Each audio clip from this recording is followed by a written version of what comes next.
What's going on, guys? Welcome back to the channel. So I've got a bit of an update on the GLC 300 Service A3, and let me tell you, it's going to be an interesting one because I think this is our most expensive Mercedes dealership visit we've ever had. And I say this because you're about to find out with what I'm going to tell you. So originally the car was just mainly going to go in for that on and off check engine light, as well as the Service A3, which is just an oil and filter change. So that being said, let's get into the additional items that are going to have to be replaced. So obviously the oil's being changed, the filters are being changed, the crankcase is being replaced. That was what was triggering the check engine light. Also, the brake pads, all four, all around, are being replaced because they were pretty much almost worn. Not to the point that the brake light would be on, but I have noticed a significant change in how the vehicle was stopping, like having to apply more force on the brake pedal. So that's good. We're getting all four done. Usually, on most vehicles, the fronts go first and then you replace the rears later. But Mercedes-Benz has somehow managed to even out the wear, so evenly distribute brake pad wear among all four wheels. Because normally, as I've said, it's the front brakes taking most of the abuse. But, you know, from a performance standpoint, replacing all four brake pads is better because you will get the best stopping distance this way versus just replacing the fronts. You get better stopping distance in the front, but a little bit adverse in the rear. Now, of course, average people are not going to notice this, but people who pay attention to like how things are performing on vehicles will. It's kind of like how I noticed, you know, how much poorly the tires were after 3 years, which is what drove me to getting my mom a set of winter tires as a gift for Christmas in 2019. But anyway, what else is being replaced are the wiper blades and the spark plugs.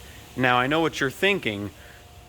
Don't spark plugs go for 100,000 miles? Well, you'd be correct on most vehicles, but Mercedes-Benz has a 60,000 mile or 5-year interval for their spark plugs. And on top of this, it's a double whammy. There are 2 spark plugs per cylinder.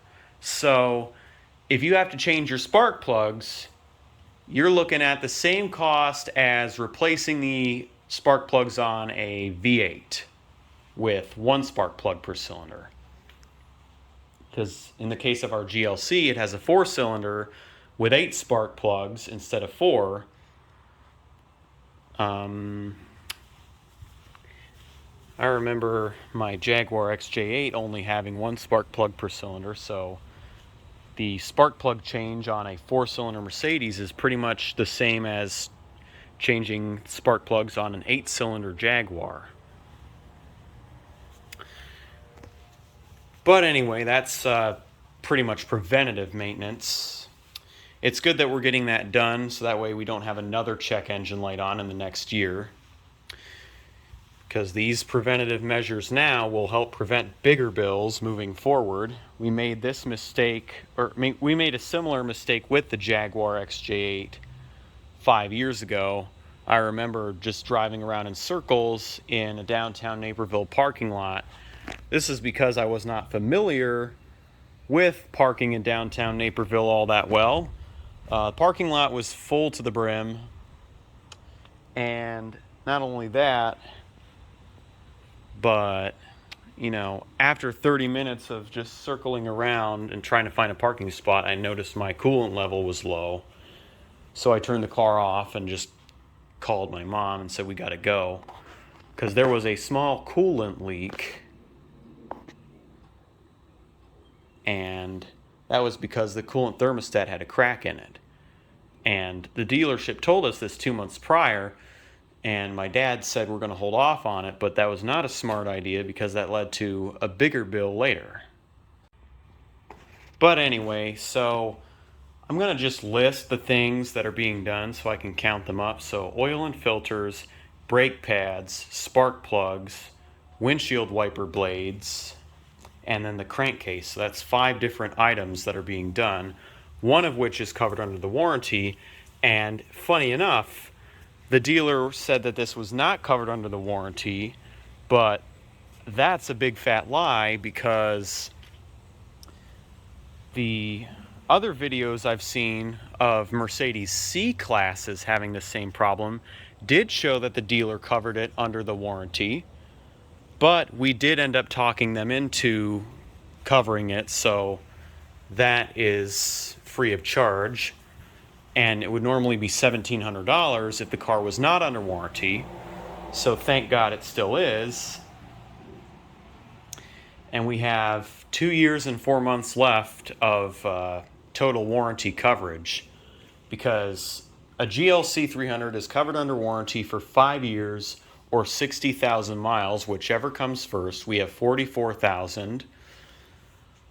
Then we also have the certified pre-owned warranty, which is 2 years, and I think unlimited miles, if I'm not mistaken, if not 24,000 miles.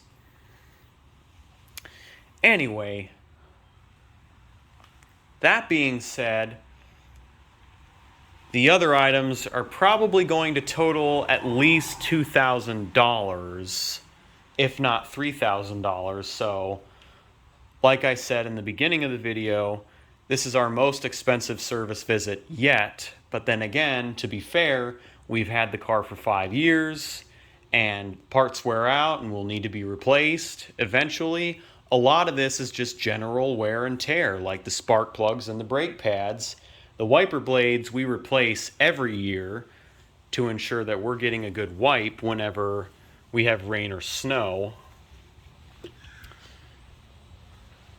because rubber deteriorates over time, and wiper blades tend to be the biggest offender of this, tires being the next, because tires crack up after a certain number of years of use, and that's why you don't want to have tires that are more than 6 years old on your car, as recommended by the DOT. Now, it all depends on how you drive your car. Like, if you do a lot of full throttle accelerations, you're probably going to wear out your tread compound and also your tread in general a lot sooner. And I say this because, from personal experience, I remember going through a set of tires in not even 2 years, and that was because of how hard I drove the car. Now, of course, this was exactly the car I'm pointing the camera at.